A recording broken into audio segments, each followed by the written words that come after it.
Сайн байцгаана уу? Аян байна.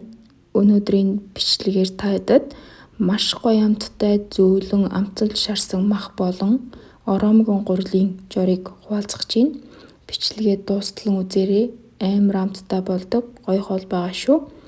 За ингээд бүгдээрээ хамт хийцгээе. Бидэнд хоньны шинэхэн мах болон хоньны сүүлний тос хэрэгтэй болдог. За маха дуун зэргийн хэмжээтэй томхон дуу хэрчж өгөөрөө ястаа махнуудаа мөн адил ингээд жижиглээд өгвөл сайн. Бүр болохгүй тэрчгээр нь тоонд багтах юм бол тэрчгээр нь хийсэн ч болно. Тэгээд бүх махаа ингээд бэлтжээрээ. Тэгээд шинэхэн байх тусмаа энэ гоё болдог шүү. Заавал мах шинэхэн байх шаардлагатай. За дараа нь болохоор хоньны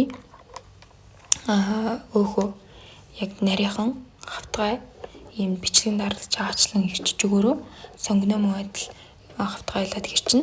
За махаа болохоор тусдаа нэг савнд хийгээд амтлана. Амтлагаанд болохоор давс, паприка, хар перц, нутаг сармис тэгээд ийм гуляш хийсэн. Та хэд маань махаа хүссэн амтлагчаар амталж болно. Би болохоор ойролцоогоор 3 кг орчим маханд бүх амтлагчаас 1.5 цайны албаг хийсэн. Давс 2 цайны албаг хийсэн байгаа.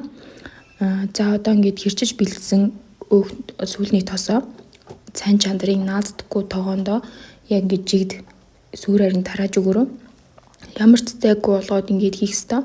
Яг иймэрхүү болно. Одоо дээр нь амталж бэлдсэн бүх махаа хийн. Дараагаар нь махаа сайн тэгшлээд мөн дээрээс нь сонгонуудаа ингээд жигд тарааж өгнө. Дараа нь энийг болохоор плиткний хамгийн хүчтэйд нь буюу биес хүртэл халдаг плиткний 9 дээр нь тавиад 15 минут хүчтэй чанана. Ерөөсөө галаа багасгахгүй, тагийг авахгүй 15 минут байх ёстой. Тос ус нэмэхгүй. За 15 минутын дараа галаа багасгаад 1 цаг зөөлөн гал дээр чанана. Энэ оронд хэдүүлээ гурилаа зурцгаая. Би болохоор энэ 500 г гурил хийсэн. Өвөн дээр бага зэрэг давс болон бүлийн ус хийж зурсан байгаа. Яг дунд зэргийн зөөлөвтөр арай хатуу юм шиг тийм гурил зурах ёстой. Тэгээд гурилаа болохоор маш сайн зураад хэсэг амраагаа тавьчаарай. За одоо хэдүүлээ бараг 15 минут болсон байна. Галаа багасганд би плитгээ 3 дээр нь байлгасан байгаа. Яг ингэж 1 цаг чанана. Ерөөсөө тагаа авахгүй мөн махаа уралдахгүй тэрчгээр нь байлгаад өөрийнх нь махны шүүс ялгараад гоё болдог. За энэ оронд хэдүүлээ гурилаа илдэцгээе. Саяны гурилаа 2 хэсэгт хуваагаад нимгэн гурил илдэх ёстой. Хуурай гурилнаас дахиухан хийж байгаа л маш сайн ингээд нимгэн байх тусмаа ер нь гоё болдог. За та хэд маань хүсвэл заавал ингээд гурил хийх шаардлагагүй юм оромгон гурил будаа агшааж болно. Эсвэл маха ногоогоор дан ногоо хийгээд тэрчгээр нь маха идэж болно. Ер нь бол иймэрхүү ороосон гурилыг заавал энэ амталж шарсан иш цэрний хоолндоо биш өөр олон төрлийн хоолнд ашиглаж болно. Дангаар нэгдэж болно. Амар гоё амттай болдог. Мөн маха чанах үедээ мөн адил хийж болно. Зүгээр энэ гурилаа болохоор нимгэн илдээд тосоор тослоод тэгээд дээр нь болохоор сөнгөн хийгээд ороогод болоо. Нэмэлтээр 100 салаад, байцааны салаад хийж болно. Тэгвэл илүү гоё амттай болж өгдөг. Хэрвээ сонгон дургүй хүмүүст байх юм бол сонгон хийхгүй ороогод хийсэн ч болно. Манайгийн жишээлбэл сонгон идэх дургүй. Тэгээд би 2 гурилныхаа нэгэн дээр нь сонгон хийхгүйгээр дан тосоор тослоод ороох гэж байгаа. За иймэрхүү зузаан хэсгүүдийн татах маягаар элдэнэ. Яг ийм нимгэн гурил байх ёстой. Одоо гултаазны доотлын хэлбэр дүрс нь харагдаж байгаа биз. За ингээд би ургамлын тосоор туссан. Та хэдэд хэрвээ шүлний тос байх юм бол тэрийг хайлуулад хийж болно. Мөн дээрээс нь ингээд жижиглж хэрчсэн сонгоно хийгээд яг энэ бичлэг наргалж байгаачлан ингээд ороогод өгөрөө.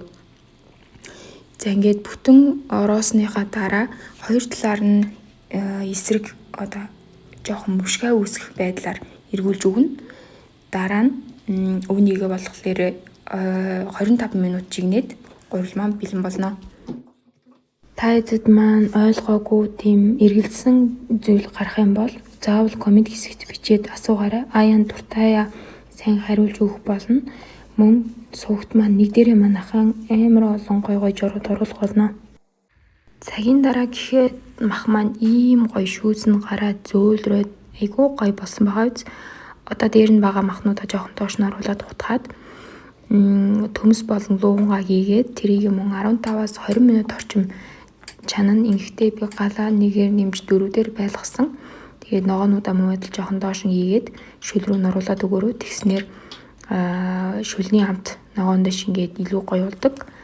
За ингээд хол маань бэлэн боллоо. Одоо үүнийг гоё тавгандаа хийгээд дээрэс нь жигэнсэн гурилаа хийж бүгдийн сайхан шүлдэг гоё идэхэд сток гоё тансаг хол бэлэн болсон. Бараг энэ чинь рестораныг цаашаа хол шүнээрээ. За ийм гоё бие модон тавгандаа хийх гэж байгаа. Амар гоё үзмжтэй байгаа үз. Дээр нь жигэнсэн гурилаа хийж мөн махныхаа шүлнөөс мөн хийн амар гоё болдог.